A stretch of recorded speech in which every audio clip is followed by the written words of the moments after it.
Hi అండి అందరికీ. ఇంట్లోనైతే సరుకులయిపోయినియి. అందుకని చెప్పి డీమార్ట్‌కొచ్చాము. ఇంకెప్పుడు మేము సరుకులు డీమార్ట్‌లోనే తెచ్చుకుంటాం అనమాట. ఇంక రావడమే ఫస్ట్ ఫ్లోర్‌కొచ్చాము. ఇంక ఇవన్నీ తీసుకొని కిందకెళ్ళి అప్పుడు సరుకులు తీసుకుందామని. బావున్నాయి ఇవి. కానీ కాస్ట్ చాలా ఎక్కువుంది దీని మీద. మనం ప్రిఫర్ చేసాక ఎలా ఉంటదో తెలీదు. ఇంక మా వాళ్ళైతే అమ్మ నాకు ఇది కాదు, అది కాదు అని ఇంక అన్నీ తిరుగుతానే ఉన్నారు. ఈ బౌల్స్ అయితే చాలా బాగున్నాయండి. 690 అంట. అంటే అన్నీ ఒక కాస్ట్ కాదు. ఒక్కొక్కటి ఒక కాస్టు. 29 రూపీస్‌వి కూడా చాలా బాగున్నాయి. ఇంక నేనైతే 4 తీసుకున్నాను. నాకు ఇలాంటివి అంటే చాలా ఇష్టం. కానీ ఎక్కువ తీసుకోను నేను. చిన్న పిల్లలు ఉన్నారు కదా! వాళ్ళు పడేస్తారని చెప్పి ఎక్కువ తీసుకోను ఇవి. ఇంక మా వారైతే అన్నం తిన్నప్పుడు సాల్ట్ ఏసుకోవడానికి చిన్ని బాటిల్ తీసుకున్నారనమాట. సాల్ట్ ఏసుకునేది. అస్తమాటు ఉప్పు డబ్బా ఏం తీసుకెళ్దాం అని చెప్పి ఇంక అది తీసుకుందాం. తీసుకున్నాం ఒకటి. 199 రూపీస్ అంట అది. ఇంక అంతేలెండి. ఐటెమ్ బట్టి కాస్ట్ ఉంటది. నాకు అన్నిట్ల మీద ఈ ప్లేట్స్ అయితే భలే నచ్చినాయి. ఈ ప్లేట్సే కొంచెం కాస్ట్ తక్కువ అనమాట. 79, 49, 59 బాగున్నాయి. రేట్ అయితే చాలా రీజనబుల్‌గా ఉన్నాయి. కొన్ని కొన్ని కాస్ట్ ఎక్కువున్నాయనమాట. అంటే దాని ఐటెమ్ బట్టి. ఇంక ఈ స్టీల్ బాటిల్స్ కూడా చాలా బాగున్నాయి.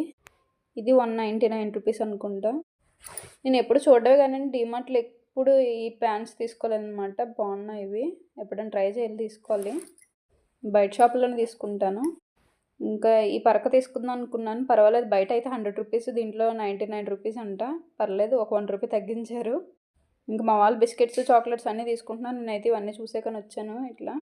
ఇంక మా వారు ఇయన్నీ అయిపోయినాయి గానీ బట్టలు ఎక్కడ కనిపిస్తే అక్కడ ఫస్ట్ ఉంటారనమాట పిల్లలకి. ఆయన పిల్లలకి బా తీస్తారు బట్టలు. ఇంక ఇవి నచ్చినాయంటే ఇది ఇయమన్నారు నన్ను. ఇంక వాడికి 3 ఈడికి 4 తీసుకున్నాను సేమ్ కలర్స్. అంటే సేమ్ కలర్స్ ఎందుకంటే ఇద్దరు వేరు వేరు ఏసానంటే మళ్ళీ నాకు అది కావాలి, నాకు ఇది కావాలని కొట్టుకుంటారు. అందుకే ఎప్పుడు సేమ్ కలర్స్ తీస్తాను ఇద్దరికిని. ఇంకా ఫైనల్ షాపింగ్ అయితే అయిపోయింది. ఇంక మా వాడు బిల్ ఏసేకి ఇంక అలా వెయిట్ చేస్తున్నాడు కూర్చుండేకి. ఇంకా చాక్లెట్ తినాలని. వాడు తినేస్తానంటున్నాడు. బిల్ ఏసే వరకు తినకూడదు నాన్న అన్నాను నేను. జనాలైతే ఫుల్ రష్ ఉన్నారండి. అస్సలు ఖాళీయే లేదు. ఇంక ఈ బయట షాపుల్లో అయితే అడిగి అన్నీ తీసుకోవాలి. ఇక్కడైతే అలా కాదు కదా! మనకు నచ్చినట్టు తీసేసుకొని షాపింగ్ చేసేయచ్చు.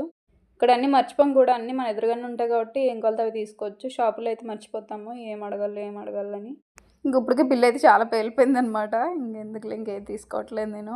ఇప్పటికే 2 నిండిపోయినాయి అప్పుడే. ఇంక మిల్క్ సలాడ్స్ తీసుకుందాం అంటే ఇంక ఫ్రిడ్జ్‌లో పెట్టానంటే ఇంక మా వాళ్ళు ఇంక రోజు తాగుతూనే ఉంటారు. క్లైమేట్ చాలా కూల్‌గా ఉంది. ఇంక అందుకే ఏం తీసుకోవట్లేదు. 30% అంట డిస్కౌంటు. కానీ మేము ఎప్పుడు బయట తీసుకోలేదండి. డీమార్ట్‌లోనే బాగుంటాయి జ్యూస్‌లు అవన్నీని. ఇంక అక్కడే తీసుకుంటాం ఎప్పుడు కూడా. అంటే రేట్ ఒకటే అంటే 1 రూపీ, 2 రూపీస్ తగ్గుతదంటే అంతకన్నా ఎక్కువ ఏం తగ్గిపోదు. వామ్మో! వీళ్ళు నెలకి కొంటున్నారో, 5 నెలలకి కొంటున్నారో తెలియట్లేదు. చాలా సరుకులైతే కొంటున్నారు. వాళ్ళేసినప్పటికి గంటన్నర పట్టిందండి. ఇంక మావేస్తున్నారు. ఓకే అందరికీ బాయ్ బాయ్.